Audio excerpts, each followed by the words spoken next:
Muy buenas tardes, sean todos bienvenidos. La historia es un instrumento que nos permite registrar y recordar los acontecimientos más relevantes de una comunidad en el transcurrir del tiempo. Nos sirve también como fuente inagotable de experiencias, de sabiduría. Nos permite conocer los aciertos y desaciertos, a los hombres y circunstancias que hicieron posible el desarrollo y la consolidación de las ideas y de los esfuerzos realizados. Pero sobre todo, nos da la oportunidad de meditar, de reflexionar cuáles fueron los propósitos, los grandes objetivos de las acciones tomadas con el fin de renovarlas o emprender nuevas, según las siempre dinámicas condicionantes en las que el mundo se renueva. En primer término, me voy a permitir mencionar a nuestros invitados en el presidio. Presbítero Manuel Benavides Barquero, autor del libro Florencio del Castillo, primer presidente de este Congreso.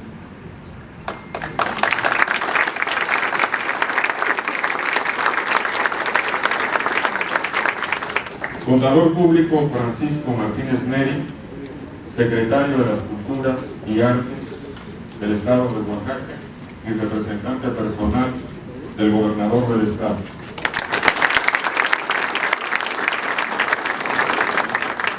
Diputado Alejandro Avilés Álvarez, presidente de la Junta de Coordinación Política de este Congreso. Iré mencionando algunas otras de las personalidades que están con nosotros en el transcurso de este programa. El motivo de esta reunión es la presentación del libro titulado Florencio del Castillo, primer presidente de este Congreso. Acucioso trabajo de investigación sobre la vida y obra de este personaje, originario de San José de Costa Rica, quien llegó a esta ciudad de Oaxaca después de haber participado como representante de su patria en las Cortes de Cádiz, que se llevaron a cabo en España en 1812. El derecho a la educación y a la salud, el voto universal y la división de poderes, algo verdaderamente novedoso y revolucionario en un mundo con siglos de opresión, de sometimiento a los omnímodos poderes de los monarcas. Solicito al señor licenciado y diputado Alejandro Avilés Álvarez, presidente de la Junta de Coordinación Política de este Congreso, que tome la palabra. Me da mucho gusto que nos encontremos todos los presentes reunidos en la sede del Poder Legislativo de Oaxaca, donde las diferencias han generado las mejores coincidencias y la pluralidad es hoy nuestra fortaleza. Conocer la historia es entender el porqué de nuestras instituciones, es contextualizar los tiempos y poder resolver muchos cuestionamientos que nos hacemos en nuestro quehacer público y privado. Es por lo anterior que nos es muy grata la presencia de un historiador e investigador como lo es el presbítero Manuel Benavides Barquero. Bienvenido. Distinguido costarricense que hoy nos honra con su visita y nos hará la presentación del libro de su autoría, el canónigo Florencio Castillo, primer presidente del Congreso de Oaxaca. Sin duda, las aportaciones del canónigo costarricense Florencio Castillo hacia Oaxaca fueron de gran magnitud tanto en lo institucional como en lo académico, lo cual profundizará seguramente a detalle en nuestro invitado. Fortalecer nuestros lazos con naciones hermanas en Costa Rica nos garantiza que este tipo de encuentros de carácter histórico y cultural se sigan repitiendo y nuestro Congreso se vista como anfitrión. La Cámara de Diputados de Oaxaca va a seguir seguramente contribuyendo no solo en labores legislativas, sino también en consolidarse como un foro donde se nutra y se fomente el conocimiento. Aquí siempre van a estar las puertas abiertas para coadyuvar en el rescate de nuestra esencia histórica y política como Congreso, y así, día a día, llevar nuestras labores con mayor compromiso y con toda la responsabilidad para no fallarle a Oaxaca, dejando nuestra mejor y nuestra propia huella en el paso por esta alta responsabilidad. Sigamos todos abonando para que Oaxaca se fortalezca y así dirimir las diferencias que a veces detienen su resplandor. Sean todos bienvenidos a esta su casa. Con ustedes el maestro Saulo Chávez Alvarado, exalcalde y congresista de la 60ª legislatura, politólogo y administrador público. Ha sabido combinar su trabajo legislativo, donde presidió con responsabilidad las comisiones permanentes de fomento industrial, comercial y artesanal, y la especial para los festejos del bicentenario del inicio de los movimientos de la independencia nacional y del centenario de la Revolución Mexicana, con la labor de investigación, análisis, organización, revisión y publicación del libro Historia Mínima del Poder Legislativo del Estado de Oaxaca. Sus integrantes tomaron rumbo al bicentenario de vida independiente. Muchas gracias, don Rubén, por esta presentación. Muy buenos días a todas y a todos.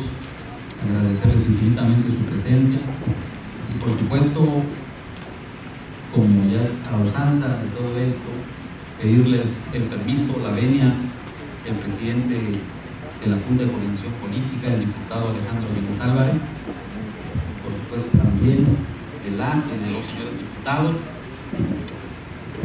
el rector de nuestra máxima casa de estudios, el licenciado Eduardo Martínez Elmes, el doctor Benjamín Alonso Smith, rector de la URCE, y de todas y todos nuestros amigos, en especial también del diputado federal Martín Vázquez Villanueva. Con mucho cariño también saludar a Lorenzo Fanelli, que es el secretario canciller de la Arquidiócesis de Oaxaca. Lorenzo, muchas gracias por estar aquí. Y bueno, a todas y a todos. Maestro Martínez Neri, representante personal del gobernador constitucional del Estado de Oaxaca, el licenciado David Puebla. Me ha pedido el autor, el padre Manuel Benavides Barquero, tratar de hacer dos cosas. Primeramente, introducirlo aquí a la audiencia, presentarlo, y también algo que es muy difícil de hacer, una síntesis de los dos tomos de esa labor titánica que tuvo el padre e historiador. Comenzaré con lo primero. Manuel Benavides Barquero es sacerdote de la Arquidiócesis de San José desde 1984, licenciado en Historia por la Universidad de Costa Rica, investigador del Centro de Investigaciones Históricas de América Central de la misma universidad, y dentro de sus obras destacan sobre todo estas dos del biografiado don Florencio del Castillo. El primero lleva el título de presbítero Florencio Castillo, diputado por Costa Rica en las Cortes de Cádiz, que recibió el premio Florencio Castillo que otorga la Fundación Privada Fundapax en el 2011, también el premio Cleto González Víquez 2010 que otorga la Academia de Geografía e Historia de Costa Rica. La obra fue publicada por Quorum Editores con apoyo del Consorcio para la Conmemoración del Bicentenario de la Constitución de 1812, la famosa PEPA. El canónigo Florencio Castillo, Sus luces en un México independiente y federal, es el libro que nos trae hoy aquí, que es la segunda parte de la investigación que hizo el padre Benavides, y que trata sobre su vida y obra ya aquí en nuestro país. También otro libro muy importante que tiene relación directa con el biografiado es el de Ujarrás a Paraíso, análisis del traslado de una población 1821-1850, tesis de licenciatura publicada por el Centro de Investigación y Conservación del Patrimonio Cultural del Ministerio de Juventud y Cultura 2002. Ese es nuestro autor, a quien hoy agradecemos su presencia nuevamente después de haber estado con nosotros muchos años en la investigación y en el 2010 para presentar el primer tomo aquí en la ciudad de Guadalajara. En los dos tomos de la extensa y acuciosa biografía del presbítero Florencio Castillo, el autor, sacerdote e historiador Manuel Benavides Vaquero, emprende, como hemos dicho, una tarea titánica, siguiendo los pasos de su paisano, labor que se resume en un primer tomo que consta de 650 páginas y 1562 notas al pie de página, y un segundo con 540 páginas y 1135 notas al pie. Ahí nos dice que Florencio Joseph Castillo nació 17 de octubre de 1778 en Ujarrás, hoy Paraíso, a escasos 16 kilómetros de Cartago, centro y capital colonial de la Costa Rica, parte entonces del Reino de Guatemala. Hijo de madre soltera, o mejor dicho, libre y de pensamiento avanzado, doña Celia Castillo Villagra, mujer de ingenio empresarial, madre de 5 hijos, todos naturales, como se les llamaba en esa época, es decir, que no requirió de varón para mantenerlos y sobre todo para prepararlos. A los 20 años inició su formación Florencio Castillo en filosofía, teología, derecho canónico e idiomas, principalmente en el Seminario Tridentino de San Ramón Nonato de León, Nicaragua, el centro de mayor calidad educativa de la época. En 1804 se ordenó sacerdote y en 1808 vuelve al seminario ya como profesor de filosofía, cátedra que debe dejar de atender al embarcarse como diputado de las Cortes de Cádiz de 1810 a 1814, Cádiz y Madrid, por supuesto, considerado como el primer ejercicio de derecho constitucional hecho realidad en la Constitución de 1812. Llevó a don Florencio alrededor de 5 meses de viaje de América a España, salvando pestes y mortandades con 2 menores de edad, su hermano y un mulato liberto. El padre Benavides señala atinadamente que las grandes obras no están hechas solo de ideas y logros grandiosos, sino de la vida cotidiana, llena de sacrificios diarios. Sacerdote con vocación científica y política, que predicó con el ejemplo de la humildad y pureza de vida, dotado de paciencia y mansedumbre, reconocido mediante placa en la iglesia de San Felipe Neri, sede de los 2 primeros años de las Cortes de Cádiz, como defensor de indios, pero también, agrega el autor, debería ser y decir rezar de negros y castas. Criollo ilustrado, humanista, con la premisa de ser un hombre útil al Estado y a la sociedad. No fue don Florencio uno más de los alrededor de 300 diputados a las Cortes de Cádiz, ni de los 74 americanos o 90 eclesiásticos, sino de los más dinámicos. Tuvo participación en 17 comisiones, fue vicepresidente en julio de 1812, secretario de las mismas en octubre de 1812 y presidente con tratamiento de excelencia al siguiente año, cuando en mayo resalta en su discurso la forja del concepto de justicia social como resultado de sus lecturas tomistas, y con ella su visión del derecho basado en la justicia y la razón, que posteriormente vendrían a ser premisas en la Oaxaca juarista. Este criollo ilustrado, hijo natural de familia media a nivel económico, sacerdote secular, maestro de escuela, catedrático de filosofía con énfasis en matemáticas y física experimental, experto en derecho canónico, a su paso por las Cortes españolas, trató una gran pluralidad de temas, entre tantos, la abolición de las mitas, o ese trabajo semiesclavo, usado, utilizado en mala hora, sobre todo en el cono sur, con la consecuente proscripción de la esclavitud, la desaparición de la Inquisición incompatible con la Constitución de 1812, la educación de los indios, castas y negros, así como del fin de su explotación por todos, incluyendo de la explotación que sufrían a manos de los curas, el fortalecimiento de los ayuntamientos con el cese de los regidores perpetuos, la elección de alcaldes, síndicos y regidores por la ciudadanía, la erradicación de la herencia, venta de cargos y plazas de los gobiernos y su distribución solo con base en la virtud y méritos de sus demandantes, la libertad de imprenta, la instauración de los informes del Estado que guarda la administración ante los congresos, es decir, de los informes de gobierno, los 2 días de sesiones por semana de las cámaras y bueno, un largo etcétera. Es enviado por decreto real del 13 de septiembre de 1814, publicado el 24 del mismo mes y año, a la Catedral de Oaxaca. Sale de España 3 meses después en la goleta de guerra Cantabria, pasando por Puerto Rico, La Habana, y arribando a México en el puerto de Veracruz el 4 de enero de 1815. Es decir, el próximo año siento que debemos conmemorar el bicentenario de la llegada de don Florencio a México y Oaxaca. Este sacerdote humanista fue integrante de 6 congresos, 3 constituyentes y 3 constitucionales, en Cádiz, en Oaxaca y en México.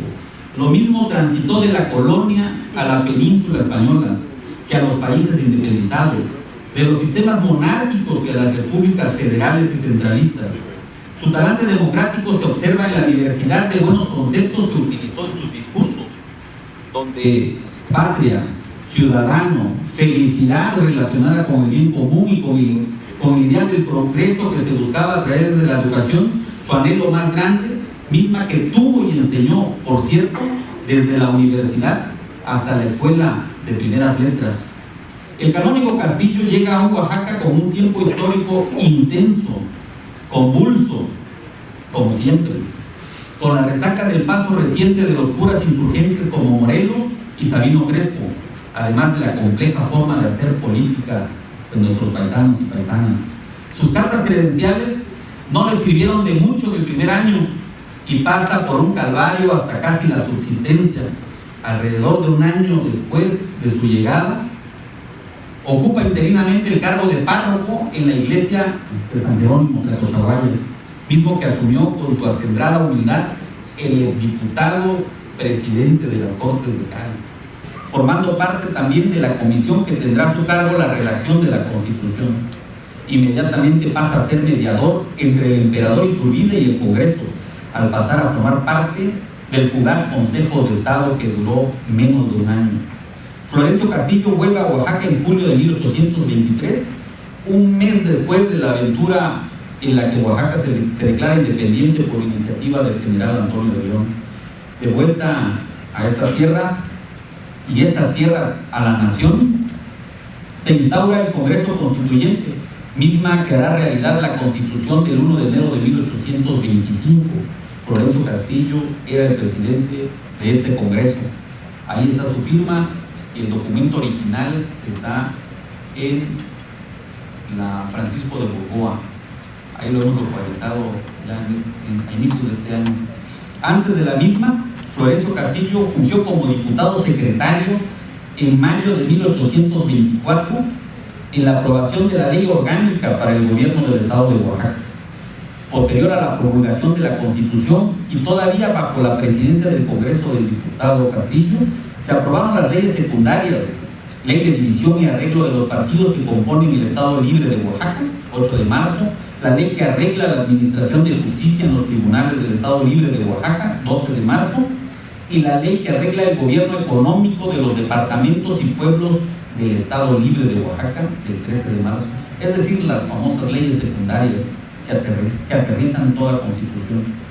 Al redactar la Constitución, los diputados aprobaron las bases para la creación por el primer Congreso Constitucional, 1826, del Instituto de Ciencias y Artes de Oaxaca, donde el diputado Castillo pasará a impartir al siguiente año las clases de Derecho Público, y 3 años después, debido a la crisis de la institución, encargarse de su dirección, es decir, de su rectoría, y sacarlo a flote. Es en su etapa de director del Instituto de Ciencias y Artes de Oaxaca que nombra a Benito Juárez como catedrático sustituto de física en mayo de 1830, para luego serlo en propiedad en febrero de 1831. La salud del director Castillo estaba ya quebrantada, y por sus aportaciones a Oaxaca, el señor gobernador del estado envió a que le pintaran su retrato en 1832 a cargo del artista Francisco López y mediando 100 pesos de costo. El 26 de noviembre de 1834, bueno, que es el lienzo de la foto que está en la invitación, sí, está aquí a la espalda. El 26 de noviembre de 1834 fallece el presbítero Florencio Castillo, siendo chantre de la catedral y gobernador de la diócesis. Su crítico más acérrimo, crítico de muchos, pero sobre todo de don Florencio Castillo, el paisano Carlos María de Bustamante, señaló que murió con olor a santidad, y dicho por don Carlos María es de reconocerse.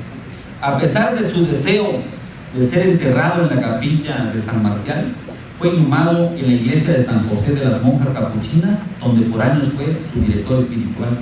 A los 2 días de su fallecimiento, concretamente el 28 de noviembre de 1834, el Congreso aprobó el decreto número 25, publicado el 2 de diciembre, que en su primer artículo rezaba: se colocará el retrato del finado ciudadano Florencio del Castillo en el salón de sesiones de la Honorable Cámara de Diputados, con la siguiente inscripción con letras de oro: el 6º Congreso Constitucional del Estado a la memoria póstuma del benemérito ciudadano Florencio del Castillo, chantre de la Santa Iglesia y gobernador de la Sagrada Mitra, en justa gratitud de los interesantes servicios que le prestó.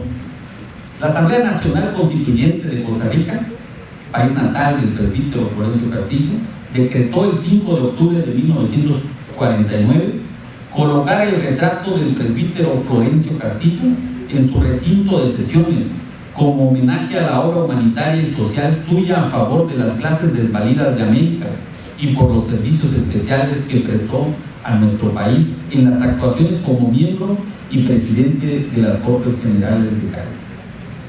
En el 150 aniversario de la independencia de Costa Rica, en 1971, sus restos fueron trasladados a su natal Ujarrás, hoy Paraíso. En varios sitios de Costa Rica su nombre ha sido puesto en calles, en salones de sesiones, en teatros, en institutos. Bueno, en Madrid hay una calle con el nombre de don Florencio Castillo, y creo y sentimos todos que Oaxaca tiene una deuda histórica tanto con él como con los otros 3 centroamericanos que diseñaron todo el entramado jurídico e institucional de Oaxaca, con Miguel Larreinaga, con Pedro José Beltranena y Juan José Quiñones, que fue el que más aportó seguramente en la vida de Juárez, en la preparación de Juárez. Muchas gracias, amigos. Los invito para que escuchemos con atención al cuarteto Miguel Bernal, que nos va a interpretar la composición Danza húngara de Johann Brahms.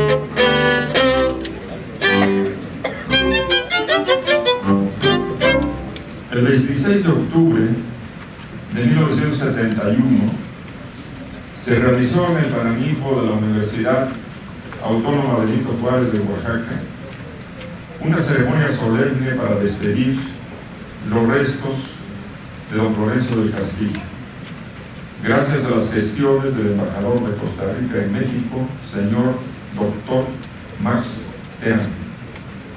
Esta ceremonia la presidió el ingeniero Víctor Bravo Aguja, secretario de Educación Pública, el gobernador del estado, licenciado Fernando Gómez Sandoval, el rector universitario, doctor Mario Pérez Ramírez, y el embajador de México en Costa Rica.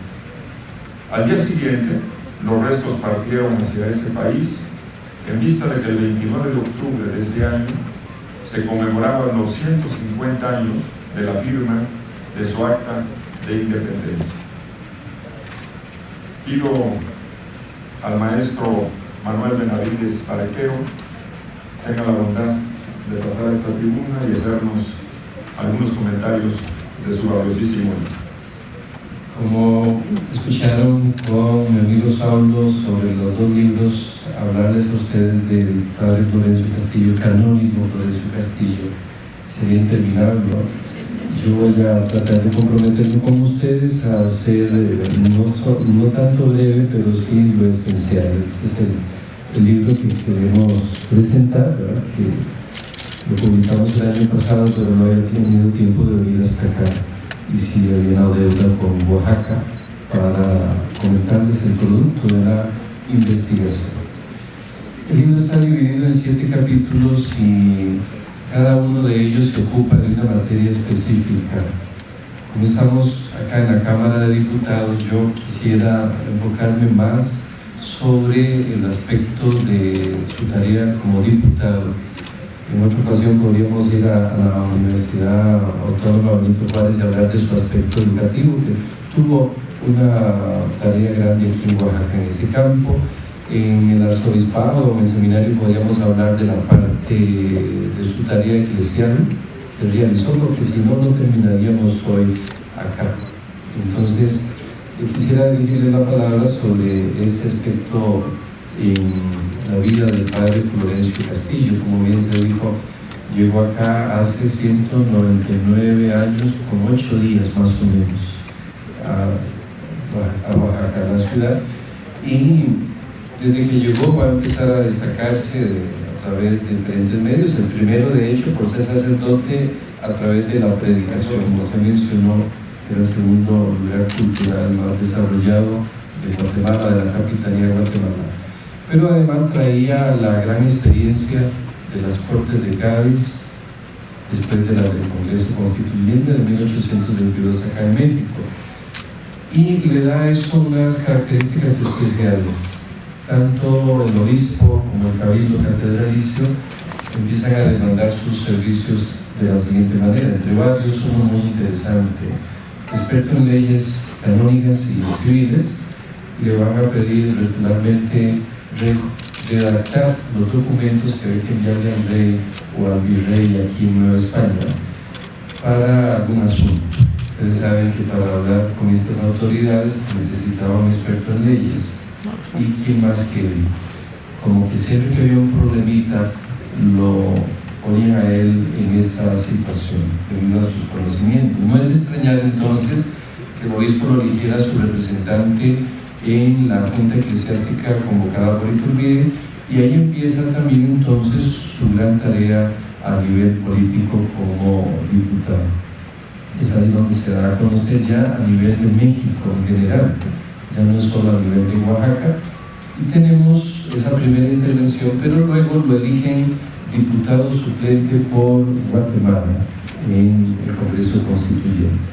Si quisiéramos medir la importancia de este personaje, tenemos 3 formas de hacerlo. En primer lugar, como bien mencionó Ronald Saulo, lo metieron en la Comisión de Constitución. En un Congreso Constituyente hay muchas comisiones, pero la más importante es la que encargaba de redactar este proyecto. Además, como eran las primeras experiencias, le corresponde estar en la comisión que redactó el reglamento interno del Congreso, que todos sabemos la importancia que tiene para que funcione un Congreso. Ahí se empezó a dar a conocer y se detecta que empieza a ser el líder de la comisión, partiendo de lo siguiente: en los congresos de Cádiz, de Madrid y en los de América, cuando se hacen comisiones y en las sesiones del año se toca un tema que tiene que ver con tal comisión, esa comisión tiene que hablar, porque se le está pidiendo o se está tocando su materia.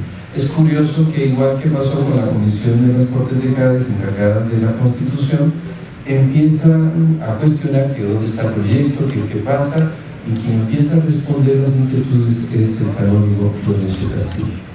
Igual en Cádiz fue Argüelles el diputado, y eso implica ya un liderato interesante en el Congreso y en la Comisión. Otra señal de su importancia: él es suplente y están llegando ya los diputados propietarios por las provincias de Centroamérica. Y él es el primero en decir: miren, ya llegaron, están llegando, ya nosotros como suplentes tenemos que irnos. Y el Congreso Constituyente de México los retuvo, y él insistía: mire, ya tenemos que salir, ya están los propietarios. Y entre los que no querían que se fueran estaba también Milón Tanaka, que decía: no podemos perdernos de sus luces y conocimientos. Ya cuando no pudieron detenerlo, porque estaban casi todos los diputados suplentes de Guatemala, apareció la idea famosa de crear el Consejo de Estado, que se dice del imperio de Iturbide, pero realmente es un organismo intermedio entre el legislativo y el ejecutivo, no es de Iturbide, sino le toca esa tarea bien difícil. Todos conocen lo que pasó en esa época. Y es curioso, empiezan las votaciones para elegir a los miembros que se le iban a presentar a Iturbide, para que de una lista como de 30 o 33 decidiera sobre 13. Cuando se suman los votos, son como casi 200 diputados. El que más saca votos es Negrete, que ustedes conocen el papel de él en el final de la independencia de México, con 121 votos. El segundo elegido es el canónigo Florencio Castillo, con 119 votos, que nos ayudaría un poquito a medir la importancia que le dieron. Solo 4 sacaron más de 100 votos. El segundo fue el canónigo Florencio Castillo. Están aprovechando la experiencia de alguien que, además de los conocimientos que tiene en su formación de sacerdote y experto en cánones, fue miembro de 3 congresos: 4, 2 constituyentes y 2 ordinarios, 3 en España y 1 en Centro de México. Tiene esa experiencia. Para nosotros es algo disque conocido, no sé si cada uno lo maneja con detalle, en la organización de un gobierno dividido en 3 poderes. Nos parece normal, nacimos en ellos. En la escuela nos educan en un poquito de conocimiento de esta estructura, pero tenemos que trasladarnos en el tiempo y colocarnos en ese momento. Es todo nuevo, están saliendo de una monarquía absolutista española, luego el imperio, el experimento del imperio de Iturbide. Estamos todavía con una monarquía moderada, con una constitución, pero ¿qué es gobernar una sociedad dividida en tres gobiernos? El que tiene la experiencia es el canónigo Florencio Castillo. Trasladémonos a Oaxaca. De un congreso de Cádiz donde había como 200 diputados, de un congreso en México donde también hay como 200 o más diputados, venimos a Oaxaca y el congreso es de 12 diputados. ¿Qué les parece la diferencia? Es un escenario diferente y con ese reto. Entonces era lógico que aprovecharan la experiencia del canónigo, que no solo va a ser para echarla a andar, sino que si usted recorre la historia de ese primer Congreso Constituyente, que culmina con la Constitución de ustedes de 1825, sino con el segundo Congreso Constitucional, van a ver qué recurrente es constantemente en diferentes materias, por lo mismo en la formación de diferentes leyes, su presencia, sus intervenciones. Y ahorita les voy a hablar de una muy importante que nos permite hablar de los 3 poderes del gobierno de Oaxaca. Pero en esa línea tenemos la Constitución, las leyes previas, que son muy interesantes. El padre Florencio, con ese recorrido que tuvo, tenía una visión muy amplia de los problemas de la sociedad, del peligro que tenían en esa circunstancia. Ustedes saben la historia de nuestros pueblos reciente de la independencia, antes y después, ¿verdad? Hay una inestabilidad bastante fuerte, a veces viene de los militares, a veces del espíritu de los partidos, etc. En todo México, en Oaxaca no es la excepción, y necesitan a alguien que dirija, y él sabe lo que está pasando. A él le toca pasar como a lo de aquella época, de una monarquía absolutista a un gobierno dividido en 3 poderes. No era fácil, todo es nuevo. Yo no sé qué sentirían para colocarnos en el lugar del padre Florencio. Les propongo este ejercicio. ¿Qué sentirían cada uno de ustedes, menos los diputados porque ya tienen experiencia, si nos agarraran de un momento a otro y nos pasaran de un sistema de gobierno monárquico, nos dijeran, ahora usted es el presidente del Congreso de Diputados, usted es el gobernador de Oaxaca y usted es el presidente de la Corte de Justicia, echen a andar esto, ¿qué haría? Pues yo estaría ya con un infarto de los nervios, porque ¿qué es eso? Nadie está acostumbrado, la población no está acostumbrada, hay que empezar a educarla en esta nueva forma de gobierno, en las leyes. Eso le tocó hacerlo al canónigo Florencio Castillo. Lastimosamente, las actas de las sesiones de aquella época no solo muchas faltan, sino que las que tenemos son muy sintéticas, muy pequeñas, no dan mucho dato. La investigación que aquí se publica tuvo que recurrir a periódicos, a archivos de todo México, el de Indias en España también aportó, y se van detectando documentos fuera de las sesiones que demuestran ya sin lugar a dudas el liderato que él ejerció. De la Constitución de 1825 de Oaxaca le debemos lo siguiente: además de presidente del Congreso, fue miembro de la comisión que tenía que hacer este proyecto, y detectamos con un documento concreto que era el presidente de esta comisión de Constitución, igual que la de Reglamento. Ya eso nos dice mucho.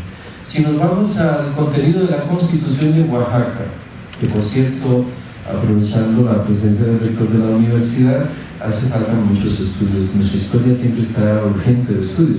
Uno es el de analizar la Constitución de Oaxaca a la luz de las Cádiz, por ejemplo, y detectar sus autores que cuesta encontrar. Sabemos en grupos, son los diputados, sí, pero ¿quién aportó más, quién aportó menos?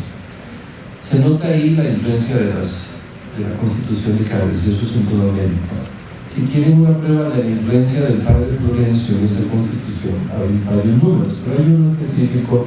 Cuando se define el territorio de Oaxaca, se dice que es uno e indivisible, en el artículo 32, creo. Si usted se va a las sesiones de las Cortes de Cádiz, cuando se está discutiendo los artículos de la Constitución de 1812, él interviene cuando se define el territorio del Imperio Español y dice que pongan que es uno e indivisible, pero no le hacen caso. No se incluyó en la Constitución, es de su autoría y se aparece en la Constitución de Oaxaca de 1825. Por darles un ejemplo, porque si no, repito, no terminamos en todo este día de hablar de sus aportes.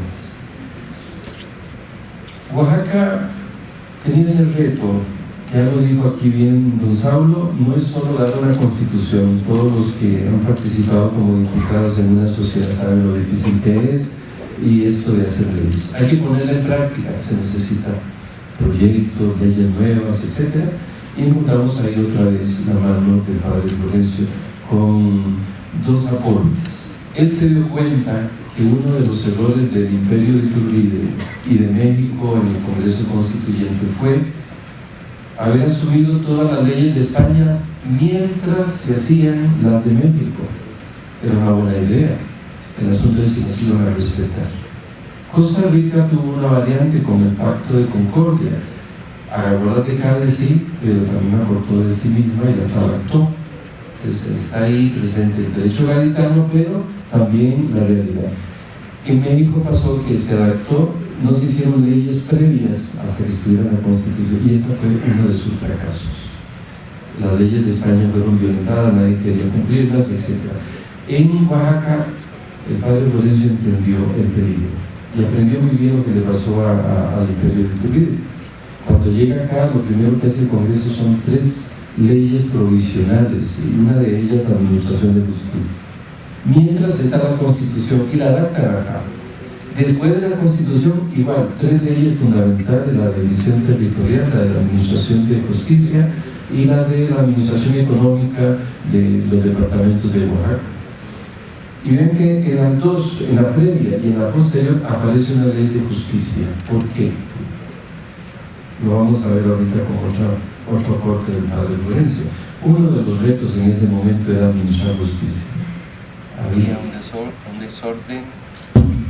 un desorden grave, muy peligroso, y cuando la sociedad siente que no le están administrando justicia en el pleito, por ejemplo, de que me roban una vaca, etc., lo que sigue es la violencia. Es un factor muy fuerte para desestabilizar una sociedad. Lo había aprendido en la colonia, porque en donde vivimos nosotros nos quedaba muy lejos Guatemala y la administración de justicia era deficiente, había que viajar demasiado y otra razón. Lo había aprendido en España con la guerra contra Napoleón y etcétera. Lo había aprendido aquí con el final de los movimientos independentistas, etcétera. Tenemos esa guía que en cualquier momento, en algo que se estaba echando a andar, se desestabilizaba. El peligro que llamaban en aquella época el peligro del anarquismo o el peligro de una guerra civil estaba a flor de piel a cada rato. Entonces, una ley fundamental es la de justicia, la previa y luego la posterior a la Constitución, que por cierto estas últimas 3 están firmadas por él como presidente del Congreso, fue el último presidente del Congreso Constituyente de Oaxaca en ese momento. Para completar esto que acabo de decir, que me parece vital para reconocer nuestra historia, hacemos el segundo Congreso Constitucional. Otra vez se vuelve a organizar una comisión, un comité, él es el presidente, otra vez se repite la historia, lo elige el primer presidente del segundo Congreso Constitucional. Tienen en este Congreso varias leyes interesantísimas. Me voy a centrar en una, pero mencionando rápidamente una ley agraria interesantísima que regula las relaciones de los hacendados y de los agricultores, porque lo que va a experimentar México en 1910 con su revolución es antiquísimo, y aquí estaba dando problemas. Quieren ordenar las relaciones laborales en ese campo, ponen orden. Es una ley muy interesante, se los recomiendo para reconocer esa historia también agrícola, laboral, es interesantísima. Hay una ley que me interesa resaltarles. El Congreso primero Constitucional reformó la Corte de Justicia de Oaxaca, que había sido fundada y organizada por el Congreso Constituyente.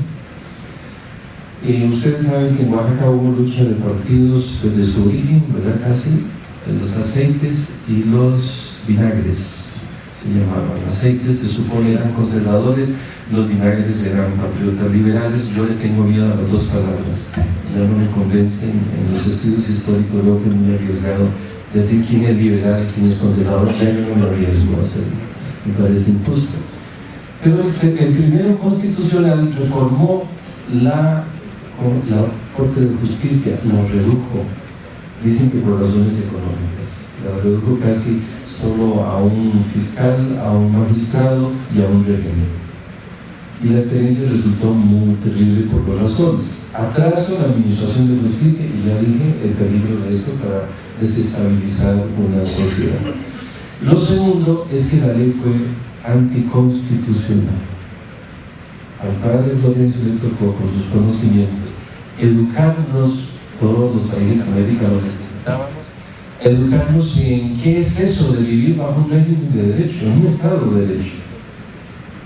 Fue el primer profesor de Derecho Constitucional. El Derecho Constitucional del padre Florencio lo manejaba de dicho, y sabía que en el origen de esa reforma de la Corte Suprema se estaba violentando la Constitución. Eso provocó en Oaxaca una desestabilización en todo el mundo, en dudas de legitimidad. La gente decía, bueno, ¿quiénes son los que realmente tienen el poder judicial para nuestros pleitos, etcétera? Y puso a Oaxaca en mucha tensión. apenas empieza el segundo Congreso Constitucional, un diputado propuso restaurar la Corte de Justicia. Y se ve en las actas que de hecho el líder era el padre Florencio, el canónigo Florencio. Gracias a Dios tenemos reproducidas esas actas. Las oficiales son muy sintéticas, pero genialmente se fundó un periódico que me dicen acá era de Miguel Arenaga, el claramente mencionado, Cartas al Pueblo. Y este periódico fue tan genial que llegó aquí a las sesiones y están reproducidos los discursos, cosas que no aparecen en las actas. Están reproducidas las intervenciones con nombres de manera amplia en este periódico. Y se nota el liderato. Ni se diga en el caso de la restauración de la Corte Suprema de Justicia. Se nota ahí dos cosas. Están los aceites y están los vinagres. Y en las sesiones están peleando. Los aceites quieren evidenciar que sus enemigos, los vinagres, diputados del Congreso anterior, eran culpables, etcétera, eran difamando, digámoslo así. Los vinagres quieren defender a sus partidarios y el padre Florencio está en el centro. La discusión se iba a tornar algo de discusión personal, ¿verdad? Para políticamente destruirnos. Y él les advierte que no se ponga en la discusión la cuestión de personas, sino que se trata del derecho constitucional, se trata de restaurar la Constitución de Oaxaca y de su respeto. Y entonces tiene que estar ahí en medio de la tormenta entre aceites y vinagres, y a veces tenía que lanzarle a unos que querían hacerlo una discusión personal y luego a los otros con derecho constitucional porque no querían que se dijera lo que había pasado. Ustedes pueden ahí leer este libro y van a encontrar referencias de cómo a uno le contestó así, pero siempre basado en derecho constitucional, y se nos decía esto es derecho constitucional. Hubo un diputado que hizo de las suyas y el padre Florencio un poco en broma le empieza contestando: si no conociera la bondad de los señores diputados, diría que como a niños nos quieren asustar con el coco o fantasmas. Y era directo, porque en derecho constitucional se nos fue diciendo. Es muy interesante. Y van a encontrar ahí también cómo él nos ayuda en una etapa donde estamos apenas empezando, digamos, a gatear, no a caminar. Recuerden, salíamos de una monarquía a un sistema de gobierno. Él va a ayudar a que entendamos lo que es una constitución, por qué hay que respetarla, por qué es tan sagrada, y que si se quiere reformar debe ser por los métodos adecuados. Y va a plantear ahí una clase magistral de la relación de los tres poderes. ¿Por qué? Y aquí me uno a lo que dije sobre el Congreso Constituyente. Él sabía el problema de la administración de justicia y es una herencia colonial. El Poder Ejecutivo y el Poder Legislativo le tienen miedo al Poder Judicial en aquel momento. ¿Por qué? Porque antes no existían los tres poderes, lo que existían eran las audiencias. La audiencia era la Corte Suprema de Justicia, cambiándole nombres. Y se nos ha olvidado a los historiadores desde la colonia investigar las audiencias, que eran. No eran solo poder judicial, tenían poder sobre todo. Después del virrey eran ellos. Entonces, ¿qué pasa en las Cortes de Cádiz? ¿Qué pasa con el Congreso de Iturbide? ¿Qué pasa con nosotros acá en Oaxaca? ¿A quién se le tiene miedo? ¿Al legislativo? No. Al ejecutivo no. Se le tiene miedo al judicial. Y se quiere dominar al judicial, porque quien nombre a los magistrados a Iturbide con el Congreso de 1822-23, eso lo llevó al fracaso. El Congreso defendía que eran ellos y Iturbide defendía que era él. Porque quien fundara el judicial era el que lo iba a manejar. Todo el mundo quería manipularlo. Por eso el primer Congreso Constitucional lo redujo para restarle poder. Y ahí sale a flote todo esto. Y él entonces interviene y le dice, no, el Poder Judicial es para esto, el Ejecutivo es para esto, el Legislativo es para esto. Por cierto, se quería un Poder Legislativo fuerte, como rige en nuestras democracias, ¿verdad? Pero ahí tiene una prueba de todo el reto y de todo el aporte de él en leyes, decretos, constituciones, y en esa marea de un congreso de 12 diputados, se puede imaginar, que no sé cuántos son ahora, pero entonces había que ayudar, aún así se daban problemas. Y la sociedad estaba muy atenta, estaban reclamando más magistrados para administrar justicia y estaban sospechando, este magistrado que tengo yo no es constitucional, no tiene todo. Se restaura, y ahí es un caso concreto donde usted puede probar el liderazgo del canónigo Florencio Castillo. Como este, usted va a encontrar en el libro muchas otras pruebas, y yo quisiera no, ustedes quieren, yo sigo, pero no quiero cansarlos. Él va a ayudar en estas áreas, va a ser educador, ya mencioné, en Derecho Constitucional. Para finalizar, hay tantas facetas. Me interesa esto. Para finalizar, la sociedad nuestra, después de la independencia, no fue fácil. Oaxaca se vio afectada por los problemas que venían del centro y también a lo interno. Van a haber muchos peligros de guerra civil acá, con Antonio de León, con García, otro militar. Se aprovechaban múltiples situaciones para eso. Una de ellas muy importante fue en 1827, con la expulsión de los españoles de toda México. El padre Florencio no está de acuerdo del todo con ellos. A los españoles presentes acá se les acusaba de peligro, porque si España venía, volvió a reconquistar México, y ellos eran traidores, eran cómplices, etcétera, etcétera. Y se vuelven también un poco, no sé, la víctima, el cordero que se busca para echarle todas las culpas.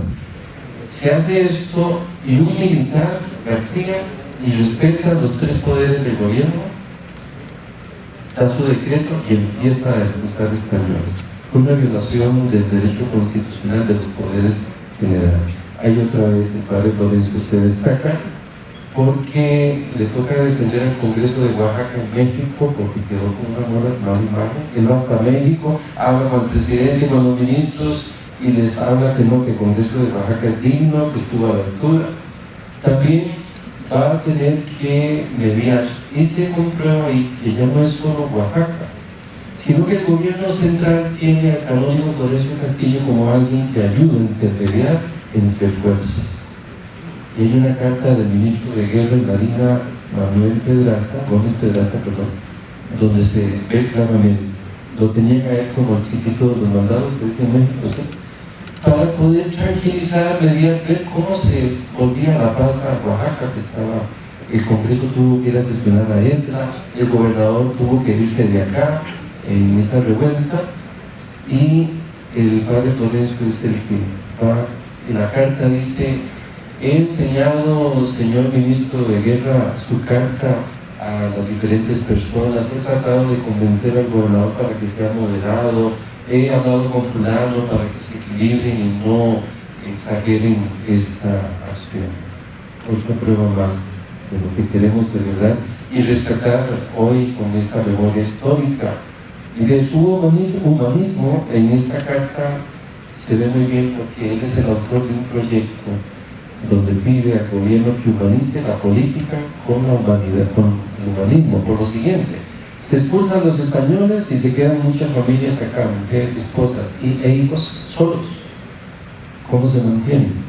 Él es el autor de un proyecto que está redactado en forma de congreso, pero si usted se va a los periódicos se da cuenta que es hecho por él, para que se le dé una pensión a las esposas de estos españoles expulsados, y va de acuerdo a si tiene 4 niños, 3 niños, 2 niños o 1. Y México está aplaudiendo la acción, y en un periódico, el Correo Mexicano, dice que ojalá todos los congresos de los estados de México fueran tan humanos como este canónigo y repitieran y aprobaran leyes por el estado.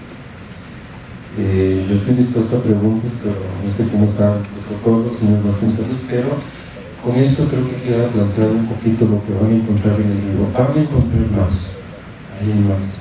Y ni se diga quedan por fuera, por razones de tiempo, el aspecto educativo, eclesial y su persona, que como usted bien se dijo ya acá, como si ya no hubiera aportado bastante, murió en olor de santidad.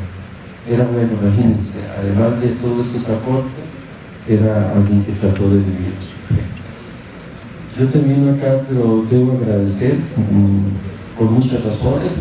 La primera por humanidad, ¿verdad? Pero hay unas más importantes.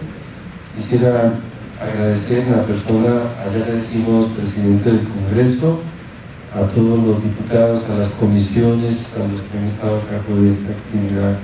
Muchas gracias, han sido muy amables, muy finos conmigo, pero me alegra mucho más la fineza con el canónigo Lorenzo Castillo, mi compatriota. Y yo quisiera, a través suyo, dejarle al Congreso como un signo de agradecimiento un ejemplar de este libro que lo tiene por ahí, si me lo alcanzan, por favor.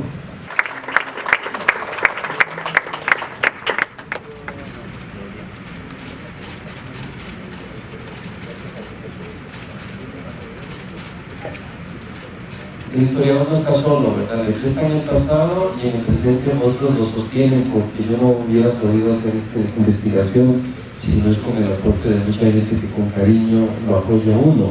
A veces la parte económica no alcanza. Y yo quisiera, por favor, agradecer ante ustedes a personas de aquí de Oaxaca que invitan en algo al padre Florencio Castillo, a quien a veces incluso, repito, no cobraba el dinero, se interesaba ser útil a la sociedad. Porque ustedes ven mucha gente útil, y yo quisiera agradecerle, por favor, en el libro, yo, aprovechando y usurpando el protocolo, le pediría a doña Georgina García y a el esposo, don Miguel Pérez, que pasen por acá, por favor, un momentito. Ellos son los que me han dado COVID con mis 4 visitas a Oaxaca. Yo creo que es justo de parte mía agradecer y empezar.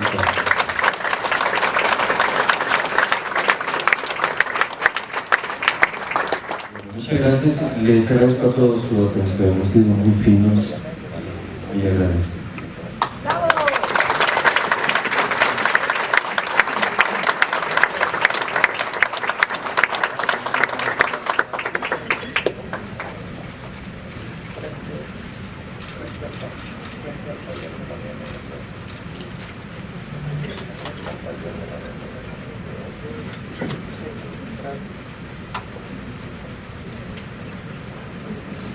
El cuarteto Miguel Bernal interpreta Siboney de Ernesto Plujón.